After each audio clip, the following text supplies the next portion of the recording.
Hello friends, ma'am. Channel rabo kaidaurimo. Ay ngasay live su tawkimne ay di post su tawkimne group ta sadagi WhatsApp channel la so ngasi koi gu trigger tips khara amsu aduga Mioi manga da lupa sama giveaway tawbagi su ma'am da hai gimne adu tawsena ngasi ki video si live tharakpani ma'am na video si loifok tengbiyo loifo yeng koi chance to hengani sida yaurisindugi mamingsingdo aina sida iraga note tawsalaga side amda aduga sigi spin sida tawraga ma'am lupa samsan live adumai kapsarake ma'am da adum maming si winner oibisingdo aduna loifok tengbi mathau tawi ahan wakta like tawbiyo channel se subscribe tawbidru warga please subscribe tawbiyo do comment amomtang tawbiro ba sida khoi giveaway da join tawning baisi nausingna comment tawbiro isa gi minga gift plus khoi mingdo comment tawbiro mingne aduga nohoi mingdu comment tawbiro gift ana comment tawgana hai matamda ai feta example ko ine ma'am to one geba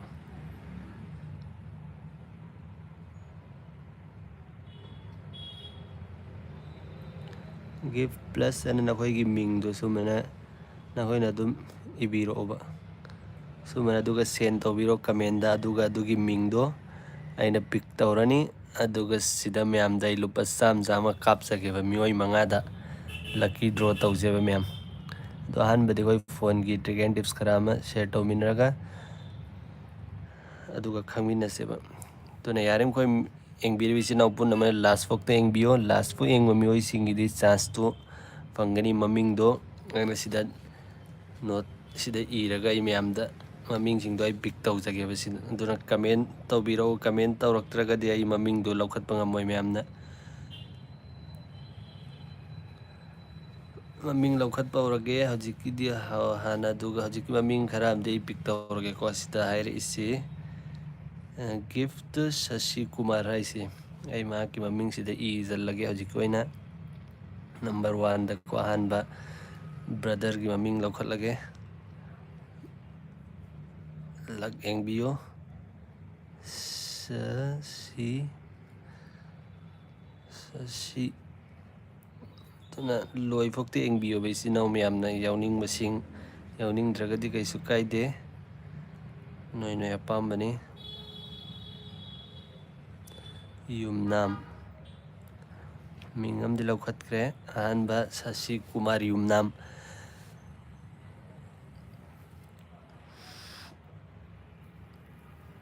tai ma'amdasu share tawbiyo tai ma'amdi changnaraktre mane ngasai aina post ti tawrami sida aigi group tasu adum setsu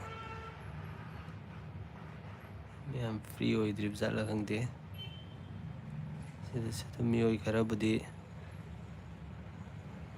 moi manga thurukpada ngasai sida lakime live engbiribisi naw punna mana comment tawbiba kaubiganu gift plus nahaki maming ibiro aduga ai ma'amda mamingdo note tawjallaga lucky draw da mamingdo hapsage laibak sang engbiyo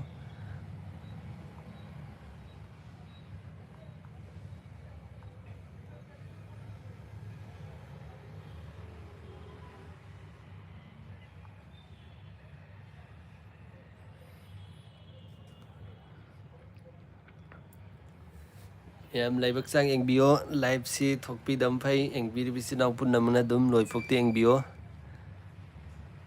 misi khara yam khaladi sa haurasen tawbani ai amda live si share tawhige Facebook ta so haifetang adugi yengseba kara live si share tawhige aduga misi sa lade laibak sang yengasi sida leira aigi live si comment tawbiba kaubiganu akhigi mingdo hapiro adum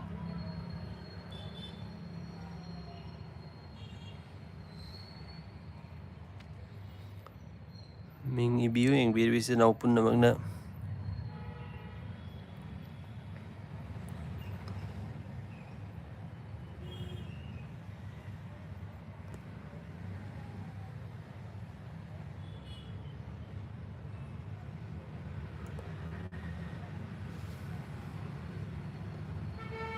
mi anidi yꯦꯡꯕꯤꯔꯤ ꯑꯅꯤꯁꯤꯗ ꯃꯃꯤꯡ ꯑꯃꯗꯤ ꯏꯔꯦ ꯃꯃꯤꯡ ꯑꯃꯗꯤ ꯏꯗ꯭ꯔꯤ ꯀꯅꯥ ꯑꯣꯏꯔꯤꯕꯅꯣ ꯀꯃꯦꯟ ꯇꯧꯕꯤꯔꯛꯑꯣ ꯃꯃꯤꯡ ꯏꯖꯜꯍꯧꯒꯦ ꯉꯁꯥꯏꯗꯤ ꯌꯦꯡꯕꯤꯔꯤꯁꯤ ꯃꯔꯨꯑꯣꯏꯅ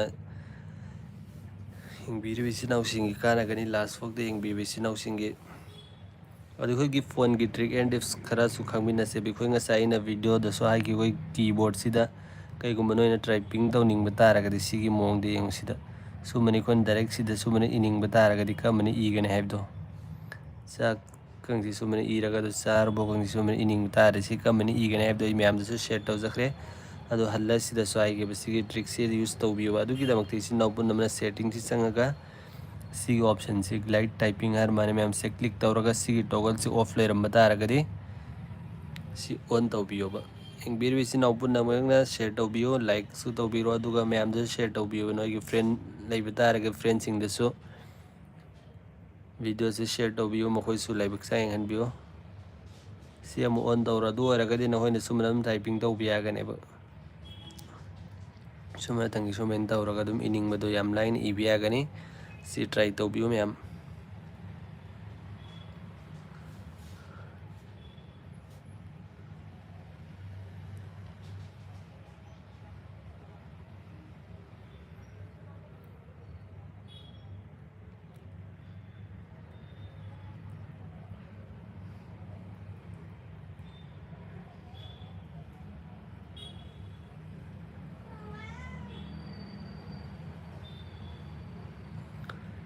ꯆꯪꯕꯤꯔꯤꯕ ꯏꯆꯤꯟ ꯏꯅꯥꯎꯁꯤꯡꯅ ꯃꯃꯤꯡ ꯏꯕꯤꯌꯨ ꯒꯤꯐ ꯄ꯭ꯂꯁ ꯅꯍꯥꯛꯀꯤ ꯃꯃꯤꯡ ꯏꯕꯤꯌꯨ ꯑꯗꯨꯒ ꯒꯤꯕ ꯑꯋꯦꯗ ꯅꯃꯤꯡ ꯆꯜꯍꯟꯕꯤꯌꯨ ꯍꯥꯏꯒꯗ꯭ꯔꯥ ꯃꯌꯥꯝ ꯑꯗꯨꯒ ꯂꯥꯏꯕꯛ ꯆꯥ ꯌꯦꯡꯕꯤꯌꯨ ꯂꯨꯄꯥ ꯆꯥꯝꯃ ꯂꯨꯄꯥ 500ꯅ ꯃꯤꯑꯣꯏ 5ꯗ ꯌꯦꯟꯖꯒꯦ ꯆꯥꯝꯃ ꯑꯗꯨꯝ ꯂꯥꯏꯚꯁꯤꯗ ꯑꯗꯨꯝ ꯀꯥꯞꯆꯔꯛꯀꯦ ꯑꯩ ꯃꯌꯥꯝꯗ ꯑꯗꯨꯝ ꯉꯥꯛꯀꯤ UPI ID ꯑꯣꯏꯒꯦꯔꯥ ꯅꯝꯕꯔ ꯑꯣꯏꯒꯦꯔꯥ ꯑꯗꯨꯝ ꯁꯦꯌꯔ ꯇꯧꯔꯣ ꯑꯩꯒꯤ ꯋꯥꯠꯁꯑꯦꯞꯇ ꯑꯣꯏꯔꯁꯨ ꯑꯦꯅꯤ ꯃꯐꯝ ꯑꯃꯗ ꯑꯗꯨꯝ ꯑꯩ ꯈꯨꯗꯛꯇ ꯑꯗꯨꯝ ꯀꯥꯞꯆꯔꯛꯀꯦ ꯃꯌꯥꯝ ꯀꯩꯁꯨ ꯆꯤꯟꯊꯤꯔꯣꯏ ꯃꯌꯥꯝꯗ ꯑꯩ ꯑꯁꯦꯡꯕꯅꯤ ꯍꯥꯏꯖꯔꯁꯦ ꯑꯗꯨꯝ ꯀꯥꯞꯄꯛꯀꯦ ꯀꯥꯞꯄꯛꯏ ꯀꯥꯞꯄꯛꯇꯦꯁꯨ ꯃꯌꯥꯝꯗ ꯑꯩ ꯄ꯭ꯔꯨꯐ ꯑꯣꯏꯅꯁꯨ ꯌꯦꯡꯍꯟꯖꯒꯦ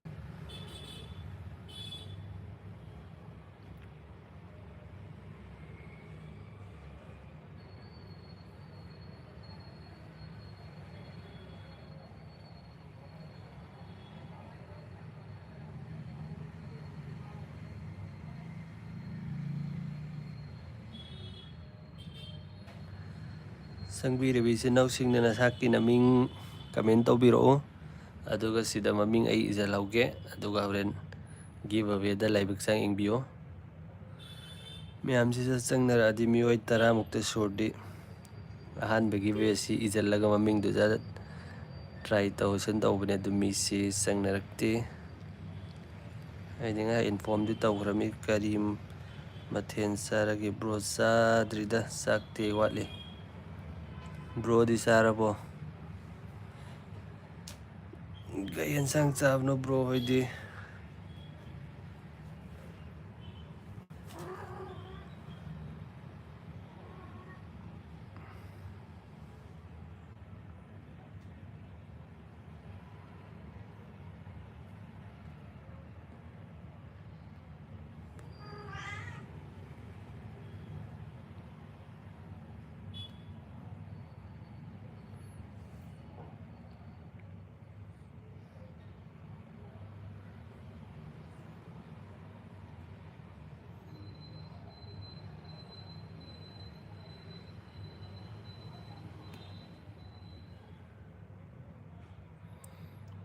ꯀꯣꯕꯤ ꯆꯥꯏ ꯕ꯭ꯔꯣ ꯑꯗꯨꯝ ꯍꯥꯎꯔꯝꯒꯅꯤ ꯀꯣꯕꯤꯗꯨꯁꯨ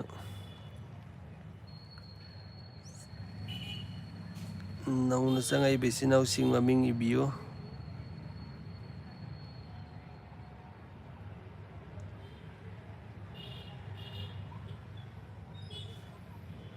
ꯂꯥꯏꯛꯁꯨ ꯇꯧꯁꯤꯟꯕꯤꯔꯛꯎ ꯕ꯭ꯔꯣ ꯂꯥꯏꯛꯁꯨ ꯑꯃꯃꯝꯇꯪ ꯇꯧꯕꯤꯔꯛꯑꯣ ꯃꯌꯥꯝ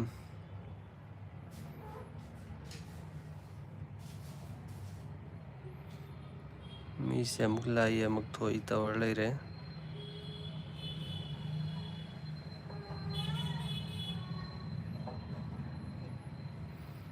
Mioi ahumse sujalle'e. Ahumsida amagidi ming la'e, ani amgidi ming si yaudri mingdu comment taubiyo ma'am. Gift plus nahaki na mingdu ibiyo. Ay comment di siya so hang narakimeba. Ngasi Ronaldo hindi haikibni ngasi niya do. Sang naraktik kay giro.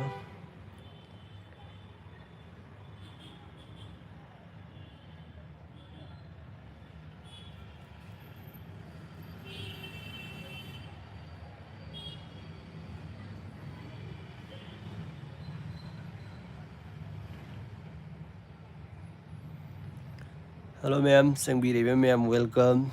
Channel sibo subscribe taubiyo. Daw engbiyo. Lupa sama fangbro daw engbiyo ma'am nasana sa naming haibiro. Mi tarukti sujalle ma'am tara muksu bagane. Mioi mga to sumaming la tara gilawkat lagari iya nga seba duga hek. Terang ma suraga tara muk terang ma maming du izal laga sidai saite izage.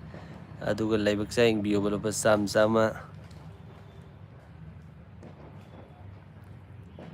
Adoy maming si aji iba haurage ma'am sida comment tawbiro na sana sagi naming du kay gumba sida giveaway da yawning batara kadi.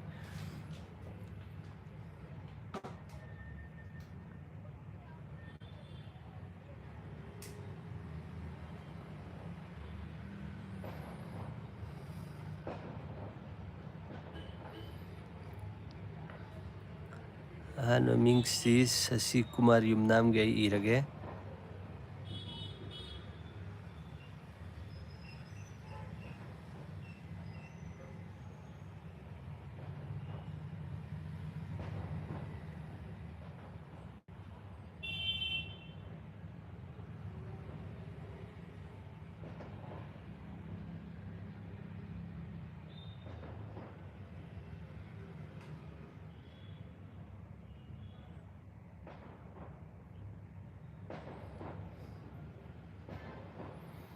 Suot irage sumana ko yung naman na.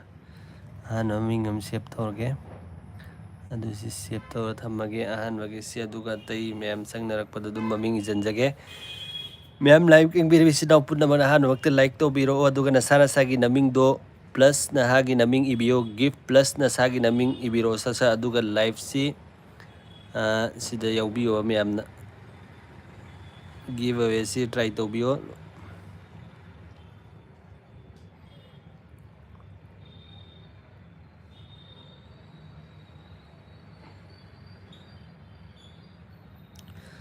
Hello ma'am, sige video sida nga hay post su tawjakrabani giveaway lupa sama ma'am da giveaway tawjage na lupa sama laibak sang ing bio.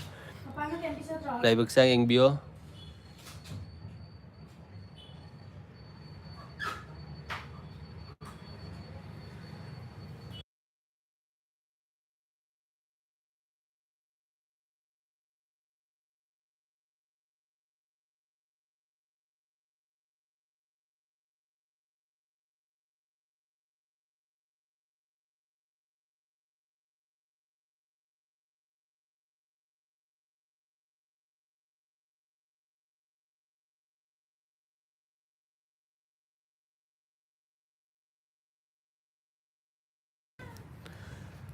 Hello ma'am. Mi silak naraktin sang naradifa kada mi sasas.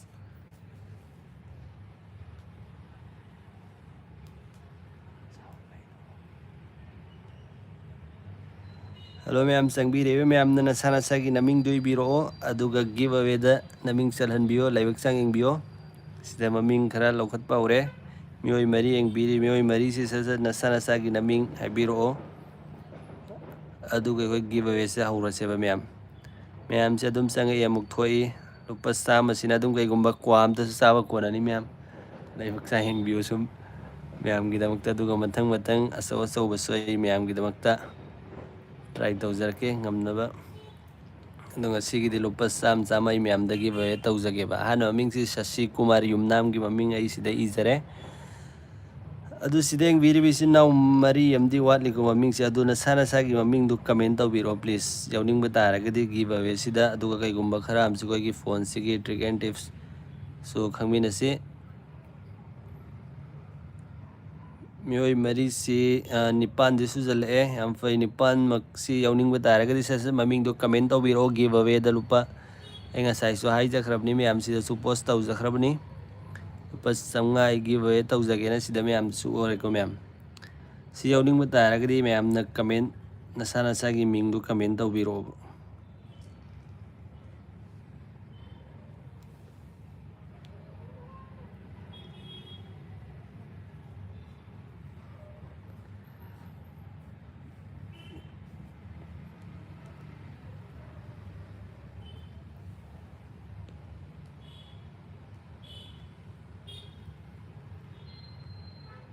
ꯃꯤꯁꯤꯡꯁꯤ ꯆꯪꯅꯔꯛꯇꯦ ꯁꯠ ꯑꯃꯨꯛ ꯊꯣꯛꯏ ꯑꯃꯨꯛ ꯂꯥꯛꯏ ꯀꯩꯗꯧꯕ ꯌꯥꯎꯖꯥꯠꯅꯣ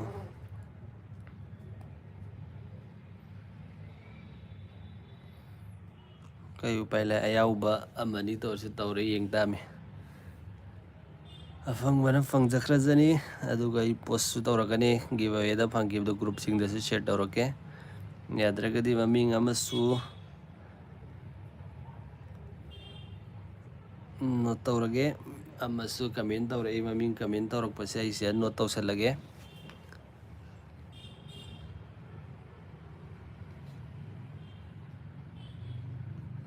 ꯃꯃꯤꯡ ꯑꯅꯤꯗꯤ ꯁꯨꯔꯦ ꯁꯤꯗ ꯅꯣꯠ ꯇꯧꯔꯤꯁꯦ ꯑꯗꯨꯒ ꯑꯍꯨꯝ ꯁꯨꯕ ꯃꯃꯤꯡ ꯀꯃꯦꯟ ꯇꯧꯕꯤꯔꯣ ꯁꯠ ꯁꯠ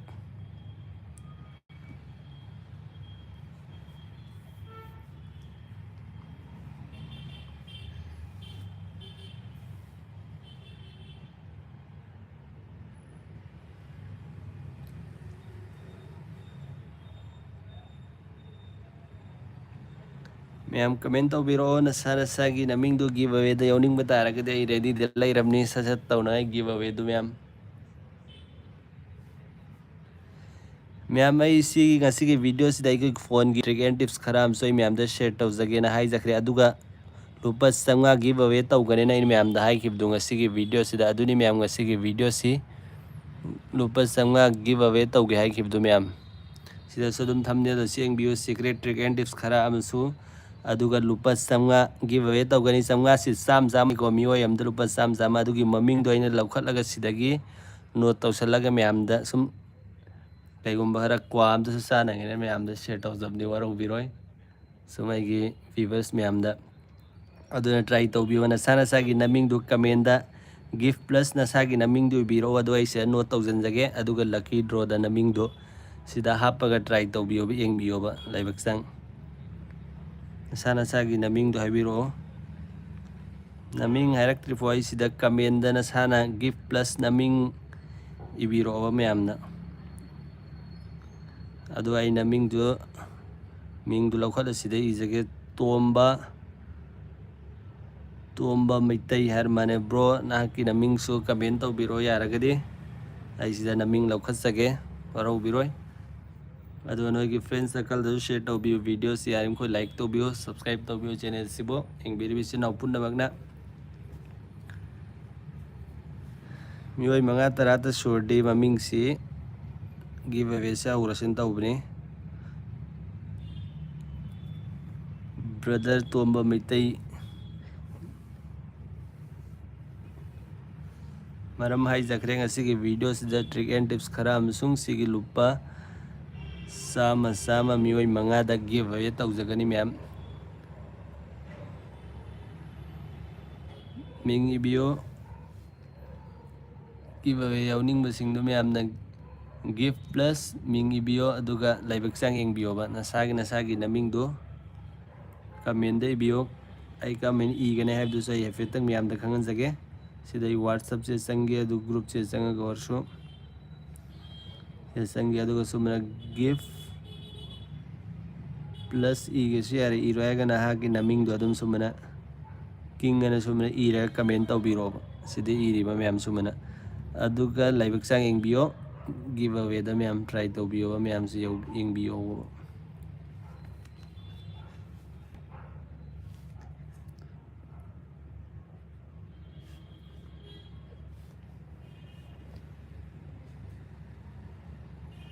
ꯑꯣꯀꯦ ꯕ꯭ꯔꯣꯒꯤ ꯃꯃꯤꯡꯁꯨ ꯂꯥꯛꯑꯦ ꯒꯤꯐ ꯑꯣꯀꯦ ꯕ꯭ꯔꯣꯒꯤ ꯃꯃꯤꯡꯁꯤꯗ ꯏꯖꯔꯒꯦ ꯑꯩ ꯃꯤꯑꯣꯏ 3 ꯈꯛꯇ ꯉꯥꯏꯔꯦ ꯍꯧꯖꯤꯛꯐꯥꯎꯗ ꯌꯦꯡꯉꯤꯁꯤ ꯃꯤꯑꯣꯏ 9ꯇꯤ ꯁꯨꯔꯦ ꯃꯌꯥꯝꯅ ꯁꯥꯒꯤ ꯅꯃꯤꯡꯗꯣ ꯏꯕꯤꯌꯣꯕ ꯍꯧꯖꯤꯛ ꯕ꯭ꯔꯣ ꯇꯣꯝꯕꯒꯤ ꯃꯃꯤꯡ ꯂꯧꯈꯠꯆꯔꯦ ꯂꯥꯏꯕꯛ ꯆꯥꯡ ꯌꯦꯡꯕꯤꯌꯣ ꯃꯤꯑꯣꯏ 3ꯗꯤ ꯁꯨꯔꯦ ꯑꯇꯩꯁꯨ ꯃꯌꯥꯝ ꯃꯃꯤꯡ ꯍꯥꯏꯕꯤꯔꯛꯑꯣ ꯁꯠ ꯑꯗꯨꯒ ꯀꯩꯒꯨꯝꯕ ꯈꯔ ꯑꯃ ꯈꯪꯃꯤꯟꯅꯔꯒ ꯗ꯭ꯔꯣꯁꯤ ꯁꯠ ꯍꯧꯔꯁꯦꯕ ꯂꯣꯏꯐꯥꯎꯇ ꯌꯦꯡꯕꯤꯔ ꯑꯩꯈꯣꯏꯅ ꯆꯥꯟꯁꯇꯨ ꯍꯦꯟꯒꯅꯤ ꯌꯥꯎꯔꯤꯕ ꯃꯤꯑꯣꯏꯁꯤꯡꯗꯣ ꯅꯠꯇ꯭ꯔꯒ ꯐꯪꯗꯕꯁꯤ ꯃꯌꯥꯝ ꯌꯥꯎꯗꯕ ꯇꯥꯔꯒꯗꯤ ꯐꯪꯂꯔꯣꯏ ꯑꯗꯨꯅ ꯌꯥꯔꯤꯃꯈꯣꯏ ꯑꯗꯨ ꯁꯤꯗ ꯑꯩ ꯃꯃꯤꯡꯗꯣ ꯁꯤꯁꯨ ꯅꯣꯠ ꯇꯧꯕ ꯍꯧꯖꯔꯒꯦ ꯑꯅꯤꯁꯨꯕ ꯃꯃꯤꯡꯁꯤ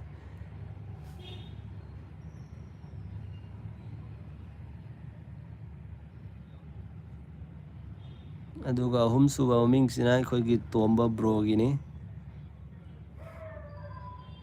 ꯇꯣꯝꯕ ꯃꯤꯑꯣꯏ 3ꯗꯤ ꯁꯨꯖꯜꯂꯛꯑꯦ ꯃꯌꯥꯝꯁꯨ ꯃꯃꯤꯡꯗꯨ ꯁꯠ ꯏꯕꯤꯔꯛꯑꯣ ꯒꯤꯐ ꯄ꯭ꯂꯁ ꯅꯍꯥꯛꯀꯤ ꯅꯃꯤꯡ ꯒꯤꯐ ꯅꯍꯥꯛꯀꯤ ꯅꯃꯤꯡ ꯏꯕꯤꯔꯛꯑꯣ ꯑꯗꯨꯒ ꯁꯕꯁꯀ꯭ꯔꯥꯏꯕ ꯇꯧꯕꯤꯌꯨ ꯂꯥꯏꯛꯁꯨ ꯇꯧꯕꯤꯌꯨ ꯌꯥꯝꯅ ꯃꯤꯑꯣꯏ 5 ꯌꯦꯡꯕꯤꯔꯤꯕ 5ꯃꯛꯅ ꯂꯥꯏꯛ ꯑꯃꯃꯝꯇꯪ ꯇꯧꯕꯤꯔꯛꯑꯣ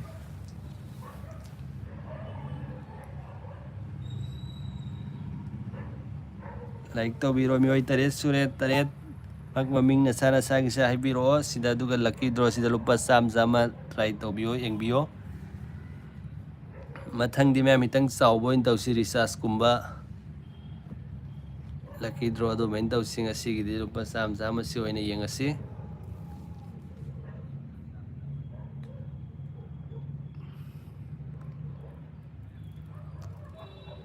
ꯑꯍꯥꯟꯕ ꯂꯛꯀꯤ ꯗ꯭ꯔꯣꯁꯤ ꯃꯌꯥꯝ ꯑꯩꯈꯣꯏꯒꯤ ꯑꯍꯥꯟꯕ ꯁ꯭ꯄꯤꯟꯁꯤ ꯄꯨꯡ ꯍꯧꯖꯤꯛ 9:19 ꯆꯠꯂꯦꯀꯣ ꯃꯌꯥꯝ 9:30 ꯅꯠꯇ꯭ꯔꯒ ꯑꯗꯨꯃꯥꯏꯅ ꯇꯧꯔꯁꯤ ꯃꯌꯥꯝ ꯑꯍꯥꯟꯕꯁꯤ ꯃꯤ ꯌꯥꯝꯒꯦꯔꯥ ꯌꯥꯝꯃꯣꯏꯒꯦꯔꯥ ꯁꯤꯗ ꯌꯥꯎꯔꯤꯕ ꯃꯤꯑꯣꯏ 4 ꯑꯣꯏꯒꯦꯔꯥ 5 ꯑꯣꯏꯒꯦꯔꯥ ꯑꯗꯨ ꯈꯛꯇ ꯌꯦꯡꯉꯁꯦꯕ ꯑꯍꯥꯟꯕꯁꯦ ꯑꯗꯨꯅ ꯍꯥꯏꯐꯦꯠꯇꯪ ꯋꯥꯔꯁꯨ ꯋꯥꯅ ꯉꯥꯏꯕꯤꯌꯣ ꯃꯤꯅꯠ 5-10 ꯁꯤꯗ ꯑꯗꯨꯒ ꯌꯦꯡꯉꯁꯦꯕ ꯑꯗꯨꯒ ꯑꯍꯥꯟꯕ ꯒꯤꯞ ꯑꯋꯦꯁꯤ ꯇꯧꯔꯁꯤ ꯑꯗꯨꯅ ꯅꯁꯥꯒꯤ ꯐꯥꯎꯔꯛꯄ ꯏꯆꯤꯟ ꯏꯅꯥꯎꯁꯤꯡꯅ ꯅꯃꯤꯡ ꯄ꯭ꯂꯁ ꯑꯩꯉꯣꯟꯗ ꯃꯦꯁꯦꯖꯇ ꯑꯣꯏꯒꯦꯔꯥ ꯋꯥꯠꯁꯑꯞ ꯒ꯭ꯔꯨꯞꯇ ꯑꯣꯏꯒꯦꯔꯥ ꯅꯠꯇ꯭ꯔꯒ ꯑꯩꯉꯣꯟꯗ ꯄꯔꯁꯅꯦꯜꯗ ꯃꯦꯁꯦꯖ ꯊꯥꯕꯤꯔꯛꯑꯣꯕ ꯑꯗꯨꯒ ꯅꯁꯥꯒꯤ ꯒꯤꯞ ꯑꯋꯦꯗꯨ ꯂꯧꯖꯧꯕ ꯂꯨꯄꯥ 100ꯗꯨ ꯐꯣꯟ ꯄꯦꯗ ꯑꯣꯏꯒꯦꯔꯥ ꯒꯨꯒꯜ ꯄꯦꯗ ꯑꯣꯏꯒꯦꯔꯥ ꯅꯣꯏꯅ ꯑꯄꯥꯝꯕ ꯑꯃꯗ ꯑꯗꯨꯝ ꯑꯩ ꯀꯥꯞꯆꯔꯛꯀꯦ ꯈꯨꯗꯛꯇ ꯑꯗꯨꯝ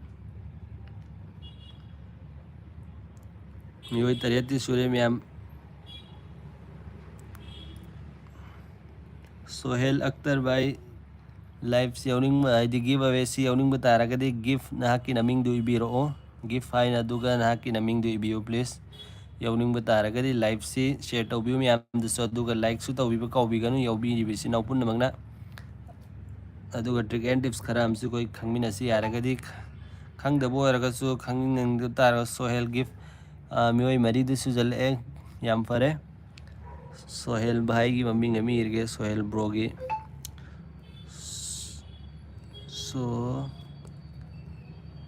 ꯃꯤꯑꯣꯏ 4ꯗꯤ ꯁꯨꯔꯦ ꯃꯔꯤꯁꯤ 9:30 ꯍꯦꯛ ꯇꯧꯔꯁꯤ ꯑꯍꯥꯟꯕ ꯑꯩꯈꯣꯏꯒꯤ ꯁ꯭ꯄꯤꯟꯁꯤ ꯃꯌꯥꯝ ꯀꯣ ꯃꯌꯥꯝ ꯉꯥꯏꯔꯣꯏꯁꯦꯕ ꯃꯤꯑꯣꯏ 4ꯗꯤ ꯁꯨꯖꯜꯂꯛꯑꯦ ꯑꯗꯨꯅ 5 ꯁꯨꯒꯦꯔꯥ 6 ꯁꯨꯒꯦꯔꯥ ꯑꯦꯅꯤ ꯁꯨꯕ ꯃꯤꯁꯛꯁꯤꯡꯗꯨꯒꯤ ꯃꯃꯤꯡꯁꯤ ꯈꯛꯇ ꯑꯣꯏꯔꯁꯨ ꯁ꯭ꯄꯤꯟ ꯇꯧꯔꯁꯤ ꯑꯗꯨꯒ ꯌꯦꯡꯉꯁꯤ ꯃꯣꯏ ꯂꯥꯏꯕꯛ ꯆꯥꯡ ꯌꯦꯡꯖꯔꯅꯤ ꯃꯤ ꯌꯥꯝꯗ꯭ꯔꯤ ꯑꯩꯈꯣꯏ ꯑꯗꯨꯝ ꯍꯦꯟꯒꯅꯤ ꯑꯗꯨꯅ ꯌꯦꯡꯕꯤꯔꯤꯕ ꯏꯆꯤꯟ ꯏꯅꯥꯎ ꯄꯨꯝꯅꯃꯛꯅ ꯊꯣꯛꯄꯤꯒꯅꯨ ꯊꯣꯛꯈꯤꯕ ꯇꯥꯔꯒꯗꯤ ꯅꯣꯏ ꯆꯥꯟꯁꯁꯨ ꯃꯥꯡꯕ ꯌꯥꯏ ꯑꯗꯨꯅ ꯌꯦꯡꯕꯤꯍꯧꯕ ꯁꯨꯝ ꯁ꯭ꯄꯤꯟꯁꯤ ꯂꯣꯏꯔꯒ ꯊꯣꯛꯀꯦ ꯍꯥꯏꯔꯒꯗꯤ ꯅꯣꯏ ꯋꯥꯅꯤ ꯂꯣꯏꯗ꯭ꯔꯤꯐꯥꯎꯗꯤ ꯊꯣꯛꯄꯤꯒꯅꯣꯕ ꯁꯤꯗ ꯃꯃꯤꯡ ꯌꯥꯎꯔꯤꯕ ꯏꯆꯤꯟ ꯏꯅꯥꯎꯁꯤꯡꯅ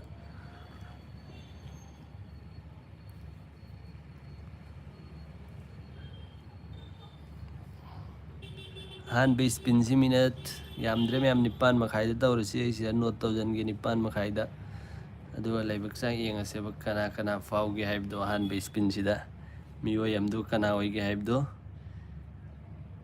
ꯍꯧꯕꯗ ꯌꯦꯡꯕꯤꯔꯤꯕ ꯏꯆꯤꯟ ꯏꯅꯥꯎꯁꯤꯡꯁꯤ ꯑꯣꯏꯖꯁꯅꯨ ꯑꯩꯒꯤ ꯑꯣꯏꯅ ꯑꯍꯥꯟꯕꯗꯒꯤ ꯌꯦꯡꯂꯛꯏꯕ ꯏꯆꯤꯟ ꯏꯅꯥꯎ ꯁꯁꯤ ꯀꯨꯃꯥꯔ ꯑꯗꯨꯒ ꯇꯣꯝꯕ ꯑꯩꯈꯣꯏꯒꯤ ꯕ꯭ꯔꯣ ꯃꯈꯣꯏꯁꯤꯡꯁꯤ ꯃꯔꯨꯑꯣꯏꯅ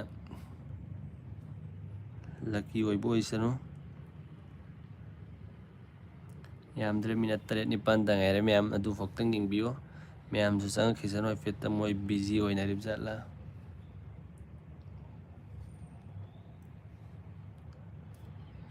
ꯃꯤꯑꯣꯏ 9ꯗꯤ ꯁꯨꯔꯦ 9ꯃꯛ ꯋꯦꯜꯀꯝ ꯇꯧꯖꯔꯦ ꯌꯦꯡꯕꯤꯔꯤꯕ ꯏꯆꯤꯟ ꯏꯅꯥꯎ ꯄꯨꯝꯅꯃꯛꯄꯨ ꯂꯥꯏꯚꯁꯤꯗ ꯌꯥꯎꯕꯤꯔꯤꯕ ꯏꯆꯤꯟ ꯏꯅꯥꯎꯁꯤꯡꯅ ꯂꯛꯀꯤ ꯗ꯭ꯔꯣꯗ ꯌꯥꯎꯅꯤꯡꯕ ꯇꯥꯔꯒꯗꯤ ꯅꯃꯤꯡ ꯁꯠ ꯀꯃꯦꯟꯗ ꯇꯧꯕꯤꯌꯣ ꯒꯤꯐ ꯍꯥꯏꯔꯒ ꯅꯃꯤꯡ ꯏꯕꯤꯔꯛꯑꯣ ꯃꯌꯥꯝꯅ ꯒꯤꯐ ꯍꯥꯏꯔꯒ ꯅꯃꯤꯡ ꯏꯕꯤꯌꯣ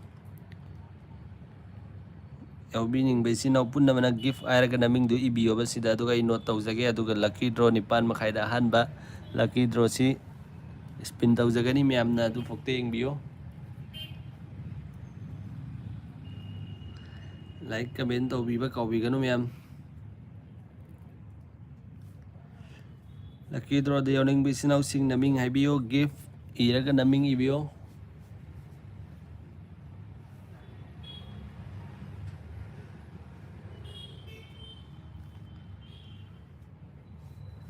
ꯅꯣꯏꯒꯤ ꯐ꯭ꯔꯦꯟꯁꯤꯡꯗꯁꯨ ꯁꯦꯌꯔ ꯇꯧꯕꯤꯌꯨ ꯃꯌꯥꯝ. ꯅꯣꯏꯒꯤ ꯐ꯭ꯔꯦꯟ ꯅꯃꯥꯟꯅꯕꯁꯤꯡꯗꯁꯨ ꯌꯥꯎꯍꯟꯕꯤꯌꯨ, ꯑꯗꯨꯒ ꯂꯥꯏꯕꯛ ꯆꯥꯌꯦꯡꯍꯟꯕꯤꯌꯨ. ꯃꯤꯅꯠ ꯌꯥꯝꯗ꯭ꯔꯦ ꯃꯌꯥꯝ ꯑꯍꯥꯟꯕꯒꯤꯁꯤ. ꯌꯥꯎꯕꯤꯔꯤꯕ ꯏꯆꯤꯟ ꯏꯅꯥꯎ ꯃꯌꯥꯝꯗ ꯔꯤꯀ꯭ꯋꯦꯁꯅꯤ, ꯂꯥꯏꯛ ꯁꯕꯁꯀ꯭ꯔꯥꯏꯕ ꯇꯧꯕꯤꯌꯨ, ꯑꯗꯨꯒ ꯅꯃꯤꯡ ꯁꯠ ꯏꯕꯤꯔꯛꯑꯣ ꯃꯌꯥꯝ ꯂꯛꯀꯤ ꯗ꯭ꯔꯣꯁꯤꯗ ꯌꯥꯎꯅꯉꯥꯏꯗꯃꯛꯇ. ꯁꯤꯗ ꯃꯤꯑꯣꯏ 4 ꯁꯨꯈ꯭ꯔꯕ ꯑꯩꯅ ꯍꯥꯏꯁꯤ. ꯁꯣꯍꯦꯜꯒꯤ ꯍꯥꯞꯇ꯭ꯔꯤ ꯃꯥꯅꯤ ꯍꯧꯖꯤꯛ. ꯁꯣꯍꯦꯜꯒꯤ ꯍꯥꯞꯄꯒꯦ ꯁꯤꯗ. ꯁꯣꯍꯦꯜ ꯚꯥꯏꯁꯦ ꯍꯧꯖꯤꯛ ꯌꯦꯡꯉꯤꯕ꯭ꯔꯥ ꯌꯦꯡꯗꯕ꯭ꯔꯗꯤ ꯈꯪꯗ꯭ꯔꯦ, ꯑꯗꯣ ꯁꯣꯍꯦꯜꯒꯤ ꯑꯩ ꯃꯃꯤꯡ ꯏꯔꯦ ꯁꯤꯗ. ꯃꯤꯑꯣꯏ 4ꯗꯤ ꯁꯨꯔꯦꯀꯣ ꯁꯤꯗ. ꯑꯗꯣ ꯌꯦꯡꯕꯤꯔꯤꯕ ꯏꯆꯤꯟ ꯏꯅꯥꯎ ꯃꯤꯑꯣꯏ 3ꯅꯤ ꯍꯧꯖꯤꯛ ꯂꯥꯏꯚꯇ ꯌꯦꯡꯉꯤꯁꯤ. 3ꯁꯤꯗ ꯃꯃꯤꯡ ꯃꯤ 4 ꯈꯛꯇꯅꯤ ꯂꯥꯛꯏꯁꯤ. ꯂꯥꯛꯇ꯭ꯔꯤꯕ ꯑꯇꯩꯁꯤ ꯃꯃꯤꯡ ꯍꯥꯏꯕꯤꯌꯣ, ꯒꯤꯐ ꯏꯔꯒ ꯅꯍꯥꯛꯀꯤ ꯅꯃꯤꯡꯗꯨ ꯏꯕꯤꯔꯛꯑꯣꯕ. ꯑꯗꯣ ꯁꯤꯗ ꯃꯃꯤꯡꯗꯣ ꯑꯩ ꯂꯧꯈꯠꯆꯒꯦꯕ. ꯃꯤꯑꯣꯏ 9ꯗꯤ ꯁꯨꯖꯔꯦ. ꯒꯤꯐꯁꯤꯗ ꯌꯥꯎꯅꯤꯡꯕ ꯇꯥꯔꯒꯗꯤ ꯃꯌꯥꯝꯅ ꯑꯩꯒꯤ ꯁꯣꯁꯤꯌꯦꯜ ꯑꯦꯞ ꯅꯣꯂꯦꯖ ꯍꯥꯏꯕ ꯆꯦꯅꯦꯜ ꯑꯁꯤꯗ ꯉꯁꯤ ꯑꯩꯅ ꯃꯌꯥꯝꯗꯁꯨ ꯑꯞꯗꯦꯠ ꯇꯧꯈꯤꯕꯅꯤ. ꯒꯤቭ ꯑꯋꯦ ꯃꯆꯥ ꯑꯃꯇꯪ ꯇꯧꯁꯤꯅ ꯃꯌꯥꯝ, ꯑꯗꯨꯒꯤꯗꯃꯛꯇꯅꯤ.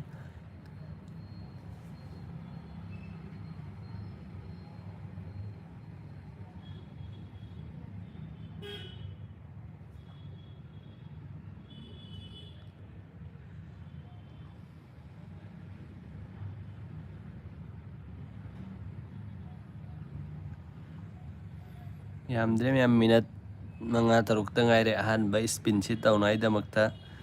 ꯃꯤ ꯌꯥꯝꯒꯦꯔꯥ ꯌꯥꯝꯃꯣꯏꯒꯦꯔꯥ ꯁ꯭ꯄꯤꯟꯗ ꯃꯤꯑꯣꯏ 4ꯗꯤ ꯁꯨꯔꯦ.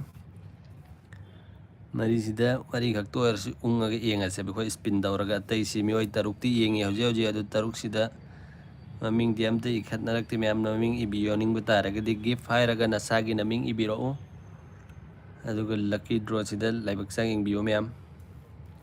ꯃꯤꯑꯣꯏ 9 ꯁꯨꯔꯦ. ꯋꯦꯜꯀꯝ ꯌꯦꯡꯕꯤꯔꯤꯕ ꯏꯆꯤꯟ ꯏꯅꯥꯎ ꯃꯌꯥꯝ, ꯑꯗꯨꯒ ꯂꯥꯏꯕꯛ ꯆꯥꯡ ꯌꯦꯡꯕꯤꯌꯨ, ꯅꯁꯥꯒꯤ ꯅꯃꯤꯡꯗꯨ ꯏꯕꯤꯔꯛꯑꯣꯕ. ꯃꯌꯥꯝꯅ ꯁꯤꯗ ꯀꯩꯒꯨꯝꯕ ꯂꯛꯀꯤ ꯗ꯭ꯔꯣꯁꯤꯗ ꯌꯥꯎꯅꯤꯡꯕ ꯇꯥꯔꯒꯗꯤ ꯏꯆꯤꯟ ꯏꯅꯥꯎ ꯃꯌꯥꯝꯅ ꯂꯥꯏꯛꯁꯨ ꯀꯃꯦꯟꯁꯨ ꯇꯧꯕꯤꯔꯛꯑꯣ. ꯂꯥꯏꯛꯁꯨ ꯑꯃꯃꯝꯇꯪ ꯇꯧꯕꯤꯔꯛꯑꯣ. ꯑꯗꯨꯅ ꯅꯁꯥꯒꯤ ꯅꯃꯤꯡꯗꯨ ꯁꯠ ꯍꯥꯏꯕꯤꯔꯛꯑꯣ, ꯑꯩ ꯅꯣꯠ ꯇꯧꯖꯧꯒꯦ ꯁꯤꯗ. ꯑꯗꯨꯒ ꯂꯛꯀꯤ ꯗ꯭ꯔꯣꯁꯤꯗ ꯃꯤꯅꯠ 5ꯇ ꯉꯥꯏꯔꯦ ꯃꯌꯥꯝ. ꯃꯤꯅꯠ 5ꯁꯤꯗ ꯑꯩꯈꯣꯏ ꯑꯍꯥꯟꯕ ꯁ꯭ꯄꯤꯟꯁꯤ ꯇꯧꯖꯒꯅꯤ, ꯑꯗꯨꯒ ꯂꯥꯏꯕꯛ ꯆꯥꯡ ꯌꯦꯡꯕꯤꯌꯣ ꯃꯌꯥꯝꯅ ꯑꯍꯥꯟꯕ ꯁ꯭ꯄꯤꯟꯁꯤꯗ. ꯂꯨꯄꯥ 100 ꯃꯌꯥꯝ ꯑꯩ ꯃꯌꯥꯝꯗ ꯒꯤꯚ ꯑꯋꯦ ꯇꯧꯖꯒꯦ. ꯃꯃꯤꯡ ꯏꯕꯤꯌꯨ ꯃꯌꯥꯝ.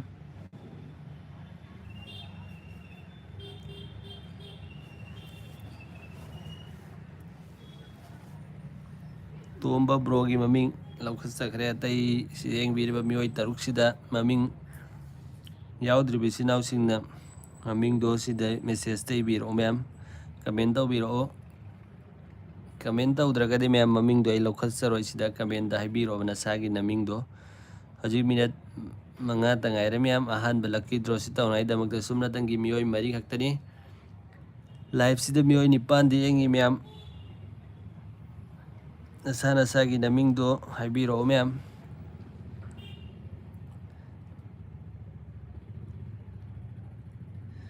ꯑꯁꯃꯤ ꯍꯥꯏꯔ ꯃꯥꯅꯦ. ꯑꯁꯃꯤ ꯒꯤꯐ ꯑꯅ ꯏꯕꯤꯔꯛꯑꯃꯗꯤ ꯐꯒꯗꯕꯅꯤ, ꯑꯗꯨ ꯑꯣꯏꯔꯒꯁꯨ ꯑꯩ ꯃꯃꯤꯡ ꯂꯧꯈꯠꯆꯔꯒꯦ. ꯑꯁꯃꯤ ꯕ꯭ꯔꯣꯒꯤꯁꯨ ꯂꯥꯏꯕꯛ ꯆꯥꯡ ꯌꯦꯡꯕꯤꯌꯨ, ꯂꯨꯄꯥ 100. ꯑꯁꯃꯤ ꯕ꯭ꯔꯣꯒꯤ ꯃꯃꯤꯡ ꯂꯧꯈꯠꯂꯦ. ꯃꯤꯑꯣꯏ 5ꯗꯤ ꯁꯨꯔꯦ. ꯃꯤꯑꯣꯏ 8ꯇꯤ ꯌꯦꯡꯉꯤ. ꯂꯥꯏꯛ ꯀꯃꯦꯟ ꯇꯧꯕꯤꯔꯛꯑꯣ ꯃꯌꯥꯝ. ꯀꯃꯦꯟ ꯂꯥꯏꯛ ꯇꯧꯕꯤꯕ ꯀꯥꯎꯕꯤꯒꯅꯨ.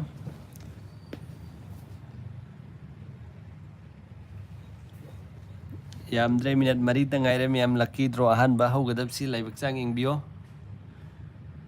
ꯋꯤꯅꯔ ꯑꯣꯏꯕ ꯃꯤꯁꯛꯇꯣ ꯑꯗꯨꯝ ꯁꯤꯗ ꯃꯌꯥꯝꯅꯁꯨ ꯎꯒꯅꯤꯗꯅ ꯁ꯭ꯄꯤꯟ ꯇꯧꯗꯨꯅ. ꯑꯗꯨꯒ ꯑꯗꯨꯝ ꯈꯨꯗꯛꯇ ꯑꯩ ꯅꯝꯕꯔꯁꯤꯗ ꯁꯥꯏꯠꯇ ꯅꯣꯠ ꯇꯧꯖꯒꯦ. ꯑꯗꯨꯒ ꯑꯗꯨꯝ ꯂꯥꯏꯚꯁꯤꯗ ꯌꯥꯔꯒꯗꯤ ꯑꯗꯨꯝ ꯑꯩ ꯀꯥꯞꯆꯔꯛꯀꯦ, ꯌꯥꯗ꯭ꯔꯒꯅ ꯑꯦꯟꯗ ꯅꯈꯣꯏ ꯑꯗꯨꯝ ꯑꯩꯉꯣꯟꯗ ꯀꯣꯟꯇꯦꯛ ꯇꯧꯕꯤꯔꯛꯑꯣ. ꯋꯥꯠꯁꯑꯦꯞꯁꯤꯗ ꯑꯗꯨꯝ ꯅꯁꯥꯒꯤ ꯅꯝꯕꯔꯗꯣ ꯑꯩ ꯑꯗꯨꯝ ꯀꯥꯞꯆꯔꯛꯀꯦ ꯃꯌꯥꯝ.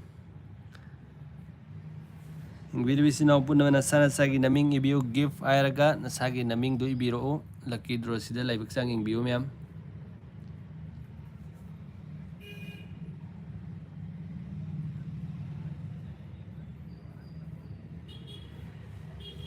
ꯃꯤꯑꯣꯏ 5ꯗꯤ ꯁꯨꯖꯜꯂꯦ. ꯕ꯭ꯔꯣꯒꯤ ꯃꯃꯤꯡ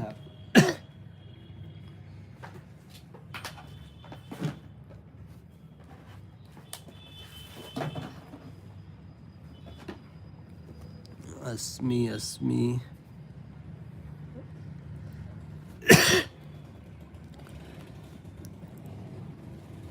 Asmigi mingsu hapkhre.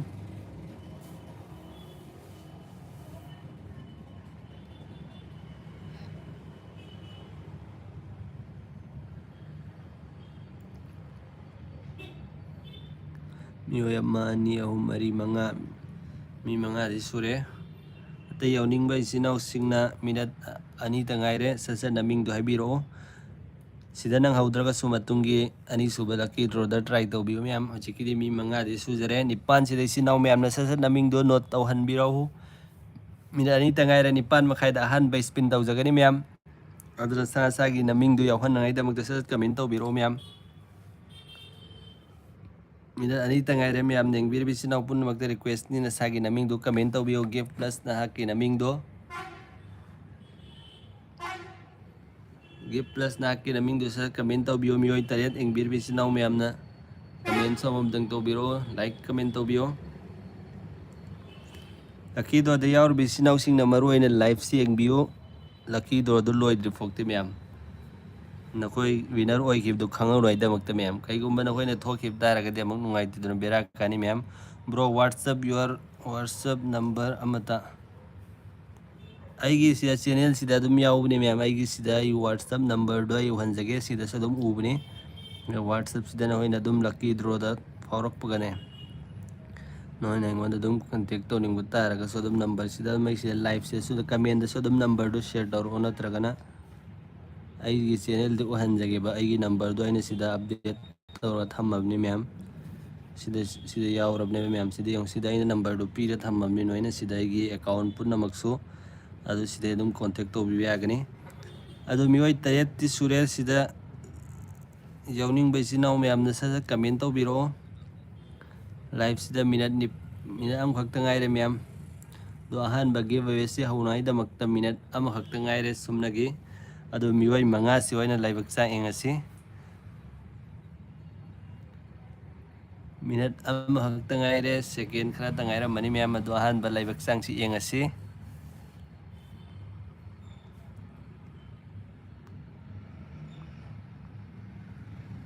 Tare miyam adu di haurasi ko.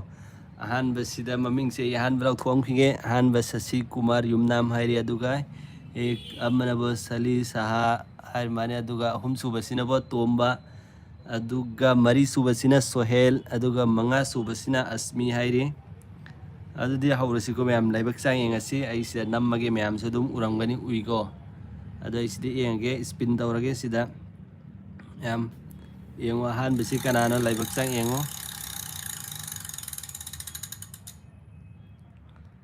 Oh, last sang pa Sohel Bahai yaudi comment biro yauri na sasat.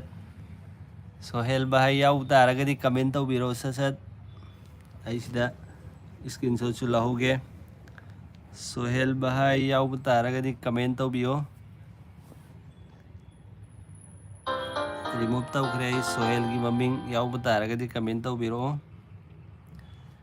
Ahan ba winner si sida maming note tawrage ko. Yaw dabzala comment rok tamane thok rabzala Sohel Bahai yaw dabzala maki maming lucky winner da ahan ba lucky draw da maki maming fawrak kre ani subasina bo ikui dere miyam minute 8:40 da tawrasi miyam ani subasina yam thura dum tawjallase ba yam ngai roisi yaw da basi miyam comment haibiyo kai dawgani PC haibra biro haibra dum yam na dum comment haibiro.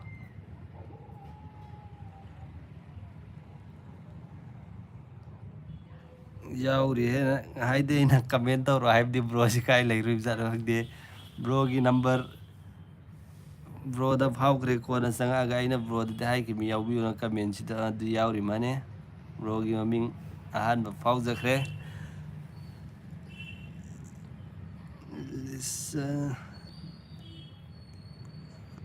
tai bro haibio Tomba bro haibio yaure brogi yaure adu brogi mami comment sida adum number do phone pay google pay lega adum tawbiro natra ai whatsapp da adum hojik thajala asi yagani adum thabiro si ai whatsapp sida or so adum sida ai hanjarake aduga adum ai kapjarake paisa do lupa chama do laibak chang ingbiyo haidi phangkhramina aduga sidi yahoudriba isinau sing atai maming se adum se lairi ko sida topa ming et tawning be sinau sing na sasat et tawbiyo live engbiyo aduga haibiyo koigi tomba mitai bro kaino kai haining mana adum comment sida oigera haibiro kaino adu ani suba sina myam 840 da tawrase ba ko sida lem hauri be sinau sing sigida makta 840 da tawrase aduna loi fokti engbiyo faudri be sinau sing fauba sing je engning bataragade engbiragadi yam nungai jagani engbiyo loi foktang fauba sinau sing na myam da su share tawbiyo faudab sing ju myam da share tawbiyo adu mi si yam hallagadi nungai do myam khara ani suba si 840 da tawrase myam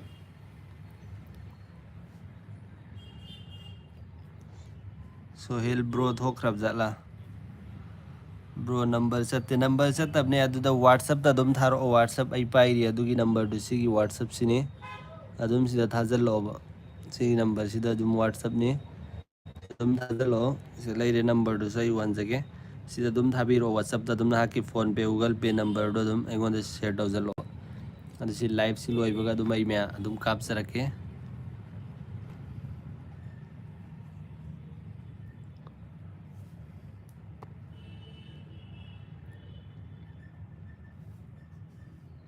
natra comment na ki number do dum sida ira asu yagani ai se note tawge aduga dum ai si live si loibaga dum kapsarake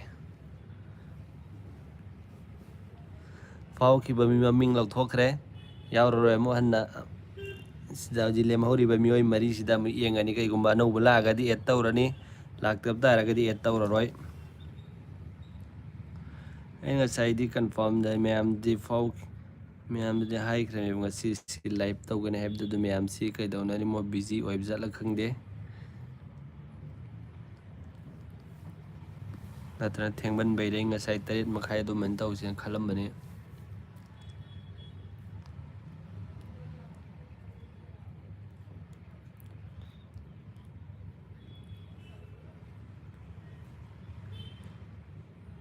number si surabo bro gi si 811 no bro gi number si 8118 atai di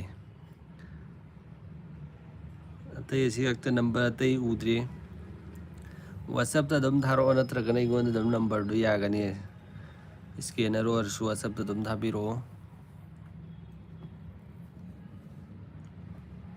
rangi number sidi namme mayek mari khakta ngai re si lai si comment si adi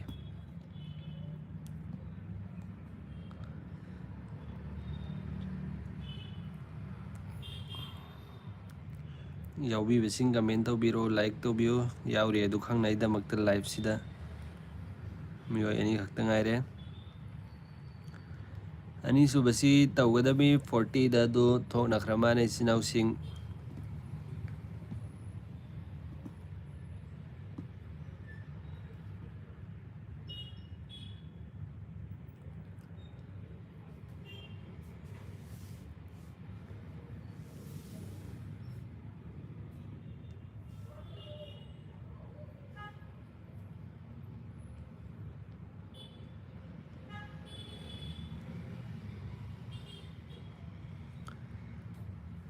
kana yauri adu myam maming yaudri bo ragadi maming du sada ibi comment tawbiro lucky draw da yaw noi damakta myam ani subasi minute mari khakta ngai re myam ani subasi 840 da spin taw sai na gimni 36 chatle hoji myam minute ahu mari tangai re myam maming yaudri bo ragadi myam ne yawhan biau sasat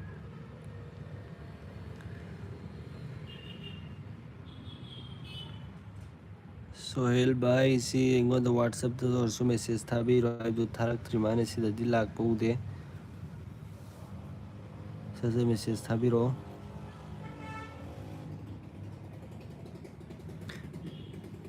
ꯐꯦꯁꯕꯨꯛꯇ ꯑꯣꯏꯒꯦꯔꯥ ꯏꯟꯁꯇꯥꯗ ꯑꯣꯏꯒꯦꯔꯥ ꯑꯦꯅꯤ ꯃꯐꯝꯗ ꯑꯗꯨꯝ ꯊꯥꯔꯛꯑꯁꯨ ꯌꯥꯒꯅꯤ ꯑꯩꯒꯤ ꯑꯦꯀꯥꯎꯟꯗ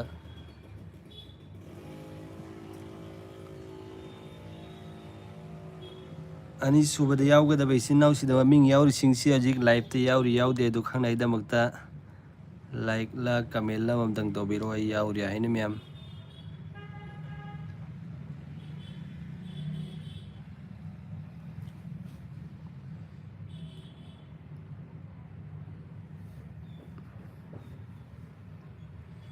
ꯉꯁꯤ ꯃꯤ ꯌꯥꯝꯗ꯭ꯔꯗꯤ ꯑꯩꯗꯤ ꯂꯩꯀꯣ ꯕ꯭ꯔꯣ ꯐꯥꯔꯁט ꯚ꯭ꯌꯨ ꯑꯣꯐ ꯗꯥꯎꯗꯤ for sure this is not true ꯇ꯭ꯔꯨꯅꯤ ꯚꯥꯏ ꯇ꯭ꯔꯨ ꯑꯣꯏꯗꯦꯗꯣ ꯑꯩ ꯃꯌꯥꯝꯗ ꯌꯦꯡꯍꯟꯒꯦ ꯚꯥꯏ ꯑꯗꯨꯝ ꯍꯌꯦꯡ ꯑꯩꯁꯦ ꯐꯦꯁꯕꯨꯛ ꯑꯗꯨꯝ ꯑꯞꯂꯣꯗ ꯇꯧꯖꯔꯛꯀꯦ ꯑꯩ ꯀꯩꯁꯨ ꯆꯤꯟꯊꯤꯔꯣꯏ ꯃꯌꯥꯝ ꯑꯩ ꯀꯥꯞꯀꯅꯤ ꯑꯗꯨꯝ ꯀꯥꯞꯄꯒ ꯃꯌꯥꯝꯗꯁꯨ ꯑꯩ ꯏꯁꯀ꯭ꯔꯤꯟ ꯁꯣꯠꯁꯨ ꯑꯞꯂꯣꯗ ꯇꯧꯖꯔꯛꯀꯦ ꯑꯩꯒꯤ ꯒ꯭ꯔꯨꯞꯇꯁꯨ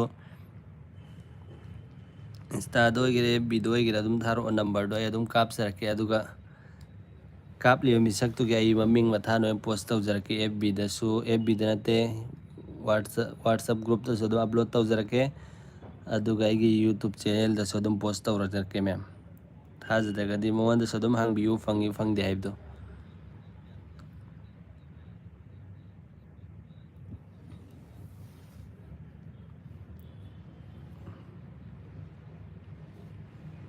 ꯑꯅꯤꯁꯨꯕ ꯏꯁꯄꯤꯟꯁꯤ 8:40ꯗ ꯃꯤꯅꯠ ꯑꯅꯤꯃꯨꯛꯇ ꯉꯥꯏꯔꯦ 8:40ꯗ ꯍꯥꯏꯈꯤꯕꯅꯤ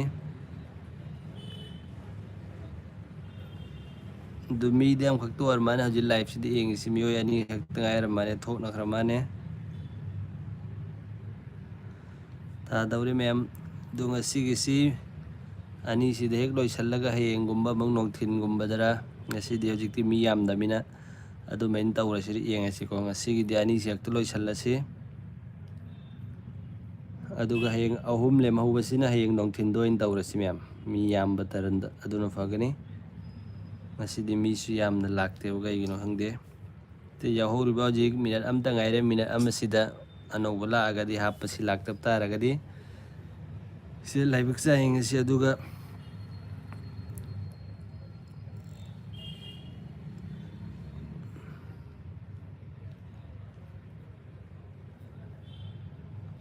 ꯁꯤꯗ ꯅꯝꯕꯔ ꯂꯥꯛꯑꯦ ꯃꯌꯥꯝꯗꯁꯨ ꯑꯩ ꯎꯍꯟꯖꯒꯦ ꯌꯦꯡꯉꯣ ꯁꯤꯗ ꯃꯍꯥꯛꯀꯤ ꯅꯝꯕꯔꯗꯨ ꯁꯤꯗ ꯂꯥꯛꯑꯦꯀꯣ ꯑꯩꯁꯤ ꯂꯥꯏꯚꯁꯤ ꯂꯣꯏꯕꯒ ꯊꯥꯔꯁꯦꯕꯀꯣ ꯃꯌꯥꯝ ꯑꯗꯨ ꯃꯤꯅꯠꯁꯨ ꯇꯥꯔꯦ ꯑꯩ ꯅꯍꯥꯛꯀꯤ ꯅꯝꯕꯔ ꯐꯪꯉꯦ ꯑꯗꯨꯝ ꯂꯥꯏꯚꯁꯤ ꯌꯦꯡꯕꯤꯌꯣ ꯂꯣꯏꯕꯒꯩ ꯑꯗꯨꯝ ꯀꯥꯞꯆꯔꯛꯀꯦ ꯑꯗꯨꯗꯤ ꯑꯅꯤꯁꯨꯕꯁꯤ ꯍꯧꯔꯁꯤꯀꯣ ꯃꯌꯥꯝ ꯑꯅꯤꯁꯨꯕ ꯏꯁꯄꯤꯟꯁꯤ ꯁꯤꯗ ꯌꯥꯎꯍꯧꯔꯤꯕ ꯃꯤꯡꯁꯤ ꯈꯛꯀꯤ ꯍꯧꯗ꯭ꯔꯤ ꯃꯃꯥꯡꯗ ꯃꯤꯡ ꯑꯩ ꯁꯤꯗ ꯌꯥꯎꯔꯤꯕ ꯃꯤꯡꯁꯤꯡꯁꯤ ꯌꯥꯎꯏ ꯌꯥꯎꯗꯦ ꯑꯗꯨ ꯃꯌꯥꯝ ꯑꯝꯇꯪ ꯍꯥꯏꯕꯤꯔꯝꯃꯣ